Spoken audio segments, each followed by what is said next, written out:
Hi Ravi గారు. Hi అండి. బంగ్లాదేశ్లో నిన్న నుంచి జరుగుతున్న పరిణామాలను చూస్తున్నాం మనం. బంగ్లాదేశ్లో అక్కడ రిజర్వేషన్లకు సంబంధించిన హింస అది ఎక్కువైపోయి నిన్న బంగ్లా ప్రధాని షేక్ హసీనా రాజీనామా చేయడం, దేశం నుంచి పారిపోవడం, ఆ తర్వాత ఢాకాలో జరిగిన విధ్వంసం, ఇవన్నీ పరిణామాలు ప్రపంచమంతా గమనిస్తూనే ఉంది. బంగ్లా పరిణామాలు భారత్పై ఎలాంటి ప్రభావం చూపే అవకాశం ఉంది? బంగ్లాదేశ్ అనేది భారత్కు ఒక పెద్ద పొరుగు దేశం. బంగ్లా భారత్ మధ్య 4000 కిలోమీటర్ల పైగా సరిహద్దు ఉంది. 2009లో బంగ్లాదేశ్ ప్రధానమంత్రిగా షేక్ హసీనా బాధ్యతలు చేపట్టినటి నుంచి ఇరు దేశాల మధ్య సంబంధాలు బాగా మెరుగుపడ్డాయి. గతంతో పోలిస్తే ఎన్నో రెట్లు మెరుగుపడ్డాయి. ఆర్థికంగా కావచ్చు, లేకుంటే బయలాటల పరంగా కావచ్చు, సంబంధాలు చాలా మెరుగాయి. వాణిజ్యం కూడా చాలా పెరిగింది. లాస్ట్ ఇయర్ వరకు చూసుకుంటే రెండు దేశాల మధ్య వాణిజ్యం $13 బిలియన్ ఉంది. ఓ పక్క చైనా, మరో పక్క పాకిస్తాన్. ఈ రెండు దేశాలతో భారత్కి ఎప్పటికీ ముప్పే. ఇప్పుడు బంగ్లాదేశ్ కూడా వాటి సరసన చేరబోతుందా అనే అనుమానాలు తలెత్తుతున్నాయి. ఎందుకంటే షేక్ హసీనా భారత్కు చాలా మిత్రురాలు. ఆమె నాయకత్వంలో బంగ్లాదేశ్ కూడా భారత్కు చాలా అనుకూలంగా పనిచేసింది. భారత్ వ్యతిరేక తీవ్రవాదులను ఏరివేయడంలో బంగ్లాదేశ్ చాలా సహాయం చేసింది. ఇప్పటి నుంచి ఆ అవకాశం ఉంటుందా అనేదే ప్రశ్న. ఎందుకంటే ఇప్పుడు షేక్ హసీనా ఎప్పుడైతే దేశాన్ని వదిలేసి వచ్చిందో, ప్రధానమంత్రి పదవికి రాజీనామా చేసిందో, ఇప్పుడు అక్కడ ఏర్పడిపోయే సంకీర్ణ సర్కార్లో అన్ని పార్టీలు ఉంటాయి. అధికార అవామీ లీగ్తో పాటు ఆ దేశంలోని ప్రధాన ప్రతిపక్షాలుగా పేర్కొనే బంగ్లాదేశ్ నేషనలిస్ట్ పార్టీ కానీ, ఇంకోటి జమాతే ఇస్లామిక్ ఈ పార్టీ కానీ 3 ఉంటాయి. సో జమాతే పార్టీ అనేది కంప్లీట్గా భారత్కు వ్యతిరేకంగా ఉండే అవకాశాలు ఉన్నాయి. ఎందుకంటే 1971లో బంగ్లాదేశ్ విమోచనం కోసం పోరాడుతున్నప్పుడు ఆ జమాతే పార్టీ అనేది బంగ్లాదేశ్ కొత్త దేశంగా ఏర్పడ్డాన్ని వ్యతిరేకించింది. అంతేకాదు పాకిస్తాన్ సైన్యంతో కలిసి పనిచేసింది. అంటే సొంత పౌరుల్ని పాకిస్తాన్ సైన్యం చంపుతుంటే ఈ జమాతే పార్టీ అనేది వాళ్ళకి హెల్ప్ చేసింది. ఆ తర్వాత ఆ జమాతే మీద నిషేధం విధించడం, తర్వాత మళ్ళీ కొత్త జమాతే బంగ్లాదేశ్ పుట్టుకురావడం, ఇవన్నీ జరిగాయి. కాకపోతే ఇప్పుడు ఈ జమాతే పార్టీ నుంచి ఫక్తు ఛాందస్వాదం ఉన్న పార్టీ అది. షరియా చట్టాలు అమలు చేస్తే బాగుంటుంది, పూర్తిగా ఇస్లామిక్ రాజ్యం అయితే బాగుంటుంది అనేది ఈ జమాతే ఇస్లామిక్ పార్టీ అనేది లక్ష్యం, ఆశయాలు. అది బంగ్లాదేశ్ ఏర్పడిన తర్వాత సెక్యులర్ కంట్రీగా ఉండాలని, ప్రజాస్వామ్య దేశంగా ఉండాలని చెప్పేసి ఈ షేక్ హసీనా వాళ్ళ నాన్న ముజీబుర్ రెహమాన్ కలలుగన్నారు. దానికి పూర్తి విరుద్ధమైన డైరెక్షన్లో ఈ జమాతే పార్టీ నడుస్తూ ఉంటుంది. అలాగే ఈ బంగ్లాదేశ్ నేషనలిస్ట్ పార్టీ కూడా భారత్ అంటే పడదు.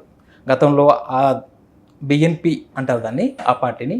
బిఎన్పి ప్రభుత్వం అధికారంలో ఉన్న సమయంలో భారత్ బంగ్లాదేశ్ మధ్య సంబంధాలు అంత గొప్పగా ఏమీ లేవు. ఇప్పుడు కూడా అలాంటి పరిణామాలు ఎదురైతే అది మనకు కొంచెం ఇబ్బందికరమైన అవకాశం ఉంది. ఎందుకంటే ఇప్పుడు ఈ బంగ్లాదేశ్ అల్లర్ల వెనక చైనా హస్తం ఉంది అనే వాదన కూడా వినిపిస్తూ ఉంది. అదే నిజమైతే కనుక భారత్ చాలా ఆచితూచి వ్యవహరించాల్సి ఉంటుంది. ఇంతకుముందుకు ఆఫ్ఘనిస్తాన్లో కూడా అల్లరి జరిగాయి. ఆఫ్ఘనిస్తాన్లో కూడా ప్రభుత్వం కూలిపోయింది, తాలిబాన్ అధికారంలోకి వచ్చారని మనం అనొచ్చు. కాకపోతే ఆఫ్ఘనిస్తాన్లో తాలిబాన్లు అధికారంలోకి వచ్చినా కానీ వాళ్ళు మన మాట వింటున్నారు, మనం వాళ్ళకి సహాయం చేస్తున్నాం.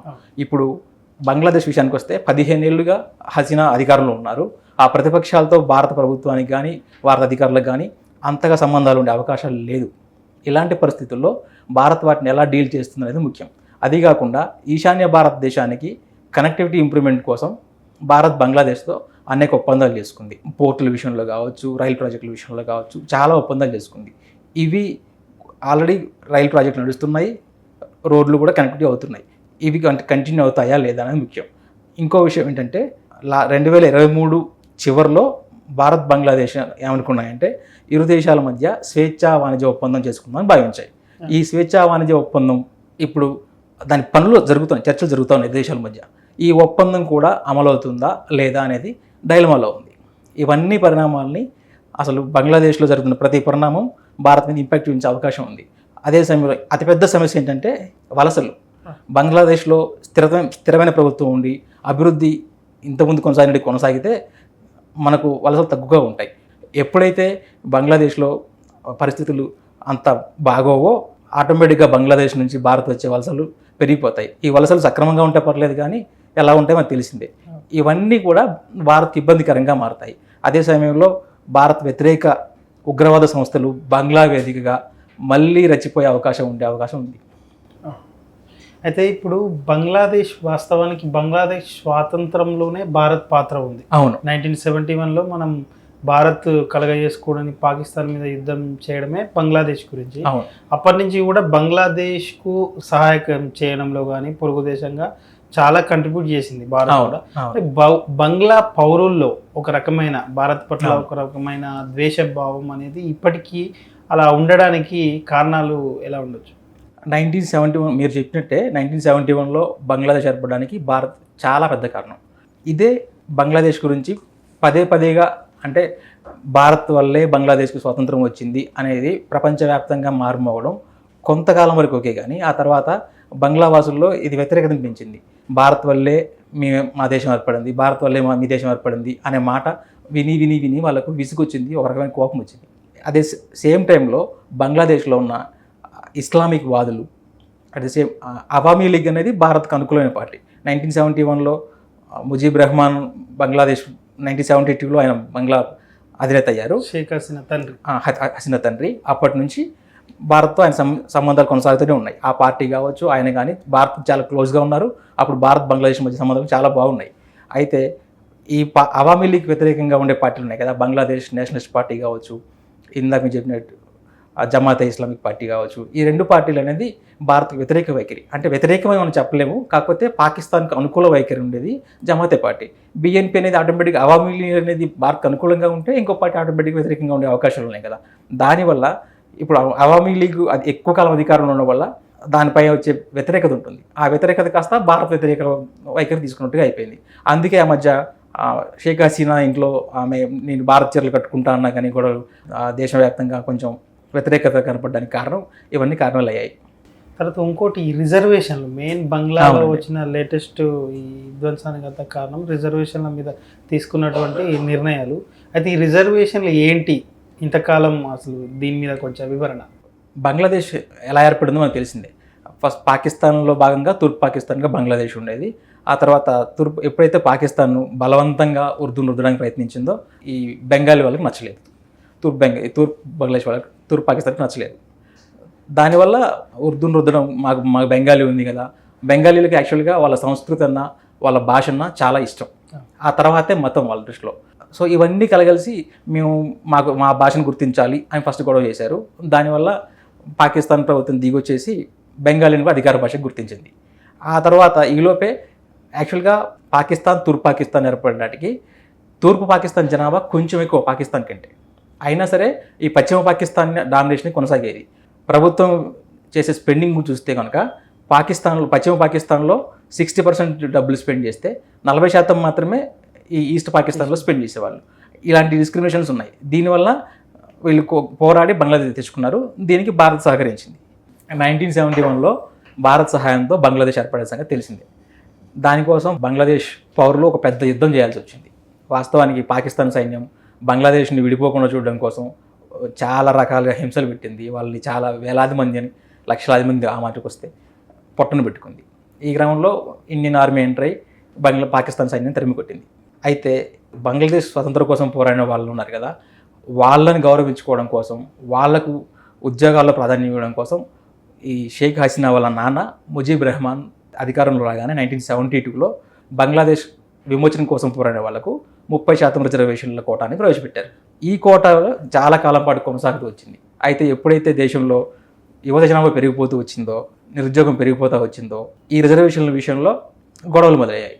ఎందుకంటే ఈ కోటా కింద ఇచ్చే ఉద్యోగాల్లో ఎక్కువ శాతం అవామీ లీగ్ అనుకూలంగా ఉండే వాళ్ళనే ఉద్యోగాల్లో తీసుకుంటున్నారు, వాళ్ళకే ప్రభుత్వంలో ప్రాధాన్యం ఉంటుంది అనే భావన పెరిగిపోయింది జనాల్లో.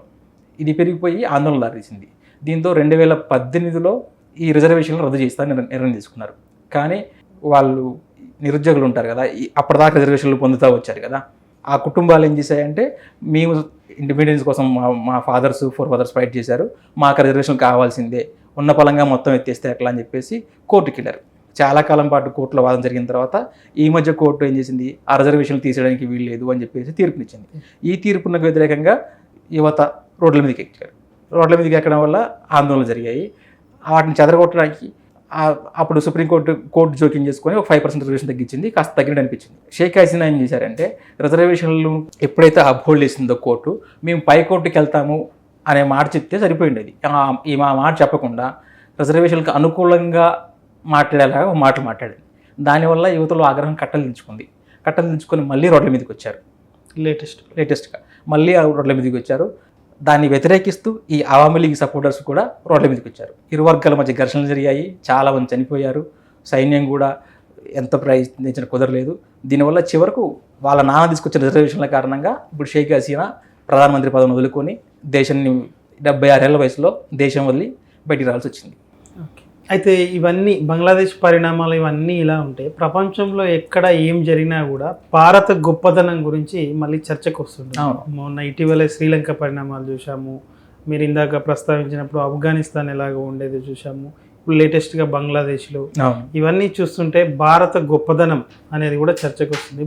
భారత స్ట్రాంగ్నెస్ అనేది, దీని పరంగా కూడా భారత్లో స్ట్రాంగ్నెస్ ఏంటనేది, దాని బలం ఏంటనేది కొంత మీ విశ్లేషణ. మనం ఇండియా కనుక తీసుకుంటే అండి 1947 ముందు వరకు ఇండియా అంటే ఒక కరెక్ట్ మ్యాప్ అనేది ఉండేది కాదు కదా. అనేక సంస్థానాలు, అనేక మంది రాజులు, నవాబులు రకరకాలుగా ఉండేది. మనం వల్లభాయ్ పటేలే 540 సంస్థానాలు తీసుకొచ్చి భారతదేశంలో విలీనం చేశాడని చదివాము. ఇన్ని సంస్థానాలు ఉన్నా కూడా భారత్ ఇప్పటికీ ఒకే దేశంగా ప్రపంచంలో దాదాపు టాప్ 5 ఆర్థిక వ్యవస్థల్లో ఒకటిగా ఉంది. దీనికి కారణం భిన్నత్వంలో ఏకత్వం, ప్రజాస్వామ్యం. ఎటు తిరిగి మనం ప్రజాస్వామ్యాన్ని కాపాడాలి అనే ప్రజల పట్టుదల, పాలకులు కూడా ఆ రకంగా ఉండడం, నియంతృత్వ ధోరణులకు పోకపోవడం, సైన్యాన్ని కూడా అదుపులో ఉంచగలగడం, ఇవి భారత్ గొప్ప విషయాలు. మనం పక్క చూసుకుంటే పాకిస్తాన్ 1947లో మనతో పాటు ఇండిపెండెన్స్ వచ్చిన పాకిస్తాన్లో ఇప్పటివరకు ఏ ప్రధాని కూడా పూర్తి టర్మ్ పనిచేయలేకపోయాడంటే అవునా అని ఆశ్చర్యపోవాల్సిన పరిస్థితి. ఇప్పుడు బంగ్లాదేశ్లో కూడా ఈమె హసీనా బాగానే పనిచేసింది, అయినా సరే ఇప్పుడు తిరుగుబాట్లు వచ్చాయి. బంగ్లాదేశ్లో కూడా తిరుగుబాట్లు పెద్ద కొత్త ఏమి కాదు. 1974లోనే తిరుగుబాట్లు వచ్చాయి. దేశానికి స్వతంత్రం వచ్చిన 4-5 ఏళ్లకే బంగబంధు అని పిలిచే ఆయన్ని చంపేశారు. కిరాతకంగా హసీనా తండ్రిని, ఆయన కుటుంబంలో 40 మంది చంపేశారు. సైన్యం మొత్తం చంపేసింది. అప్పుడే చనిపోవాల్సింది యాక్చువల్గా. అప్పుడు విదేశాల్లో ఉంది కాబట్టి ఏమో బతికిపోయింది. సో మనం ఇంకో పక్క శ్రీలంక తీసుకుంటే శ్రీలంకలో ఇలాంటివి ఏమి ఉండకపోవచ్చు, కాకపోతే ఆర్థిక మాంద్యం వచ్చేసింది, మళ్ళీ పాలకులు మారారు, రకరకాల ఇబ్బందులు. భారత్ ఇంత విశాల దేశం కావడం, 140 కోట్ల జనాభా ఉండడం, ఇవన్నీ చూస్తే ప్రతికూల అంశాలు. కాకపోతే ఇవే భారత్ని కాపాడుతున్నాయి, ప్రజాస్వామ్య వైఖరిని ముందు కొనసాగిస్తున్నాయి. మిగతా దేశాలు చూస్తే పాకిస్తాన్లో ఒకటే భాష, ఒకటే మతం డామినేషను, బంగ్లాదేశ్లో ఒకటే భాష, ఒకే మతం డామినేషను. కానీ భారత్ అలా కాదు. రకరకాల భాషలు, రకరకాల మనుషులు, ఇవన్నీ రకరకాల సంస్కృతులు, ఇవన్నీ కలిసి మనమంతా భారతీయులము అనే భావన అందరినీ కల్పించుతుంది. ఇది చాలా గొప్ప భావన. మనం వేలాది సంవత్సరాలుగా భారత్ అనే పదం మనుగడలో ఉంది. ఇవన్నీ ఇప్పుడు వచ్చిన దేశాలు, బంగ్లాదేశ్ కావచ్చు, పాకిస్తాన్ కావచ్చు, ఒక మతం కోసమో లేకపోతే ఒక భాష కోసమో ఏర్పడిన దేశాలు. సో ఈ దేశాల మధ్య ఐక్యత లేకపోవడానికి కారణం మేము అధికారంలో ఉండాలంటే మేము అధికారంలో ఉండాలి అని. అట్ ద సేమ్ టైంలో సైన్యం కూడా జోక్యం చేసుకోవడం. సైన్యాన్ని భారత్ అతిపెద్ద సైన్యాల్లో ఒకటి, ప్రపంచంలోనే టాప్ 4లో ఉండొచ్చు. ఆ సైన్యం ఎప్పుడు కూడా ప్రభుత్వ వ్యవహారాల్లో జోక్యం చేసుకోదు. ఈ పరిస్థితి మన పొరుగున్న దేశాల్లో ఎక్కడ కనపడదు. దీనికి కారణం సైన్యం క్రమశిక్షణగా ఉండడం, సైన్యాన్ని క్రమశిక్షణగా ఉంచేలా పాలకులు వ్యవహరించడం, ఇవన్నీ కలిసి భారత్ను ఒక గొప్ప దేశంగా చాటి చెప్తున్నాయి. ముగ్గురు సైనికాధిపతులు ముగ్గురు కలవడానికి కూడా వీల్లేదు, రాష్ట్రపతి ఉమ్మడి మీటింగ్లోనే ఉంటుంది. ఇవన్నీ కూడా భారత్కి బలమైన అంశాలు. భారత్ ఎప్పుడైతే 3 దేశాలకు విడిపోయింది కదా, 1947 వరకు ఒకే దేశంగా బంగ్లాదేశ్, పాకిస్తాన్, భారత్ 3 ఒకే దేశాలుగా ఉండేవి. 1947లో బంగ్లాదేశ్, పాకిస్తాన్ కాస్త తూర్పు పాకిస్తాన్, వెస్ట్ పాకిస్తాన్ విడిపోయిన తర్వాత కొంతకాలానికి పాకిస్తాన్, భారత్ చూసుకుంటే పాకిస్తాన్ భారత్ కంటే బలంగా ఉండేది. పాకిస్తాన్లో జీడిపి గ్రోత్ రేట్ కూడా భారత్ కంటే ఎక్కువగా ఉండేది. 1970-75 వరకు ఇది కొనసాగింది. భారత్ కంటే పాకిస్తాన్ తలసరి ఆదాయం కూడా ఎక్కువగా ఉండేది. ఎందుకంటే ఒకవైపు పాకిస్తాన్కి గల్ఫ్ కంట్రీస్ సహాయం హెల్ప్ చేసేవి, అమెరికా తనకున్న అవసరాల రీత్యా పాకిస్తాన్కి సహాయం చేసేది. విదేశాల నుంచి భారీగా వచ్చే డబ్బుల మీద పాకిస్తాన్ ఆధారపడేది. కానీ భారత్ అలా కాదు. ఎప్పుడు కూడా మొదట్లో సోషలిస్ట్ విధానం అవలంబించినప్పుడు ఎక్కువగా ఉన్నప్పటికీ 1990 తర్వాత ఎప్పుడైతే పివి నరసింహారావు గారి ఆధ్వర్యంలో ఆర్థిక సంస్కరణలు వచ్చాయో అప్పటి నుంచి భారత అభివృద్ధికి డోరు తెచ్చుకున్నాయి. అదే సమయంలో 2000 వరకు కూడా పాకిస్తానీల తలసరి ఆదాయం భారత్ కంటే ఎక్కువగా ఉండేది. జీడిపి గ్రోత్ కూడా మెరుగ్గానే ఉండేది. కానీ 2000 తర్వాత నుంచి భారత్ వేగం బాగా పుంజుకుంది. అదే సమయంలో చూస్తే బంగ్లాదేశ్ కూడా అభివృద్ధిలో చాలా వేగంగా ముందుకెళ్తా ఉంది. ఆ మధ్య కేసీఆర్ గారు చెప్పడం మీరు చూసే ఉంటారు, అసెంబ్లీలో కూడా చెప్పారు ఆయన, భారత్ కంటే బంగ్లాదేశ్ తలసరి ఆదాయం ఎక్కువగా ఉంది అని చెప్పేవాళ్ళు. తలసరి ఆదాయం ఎక్కువగా ఉంది, నిజంగానే అభివృద్ధి బాగా బంగ్లాదేశ్ బాగా పెరిగింది. కాకపోతే ఏమైంది, పాలకుల స్వార్థము, అధికార ఆకాంక్షలు, సైన్యం ఆకాంక్షలు ఇవన్నీ కలిసి ఇప్పుడు బంగ్లాదేశ్ మనుగడ ఎలా ఉందనేది చూడాల్సి ఉంటుంది. ఓకే, ధన్యవాదాలు రవి గారు. Thank you so much.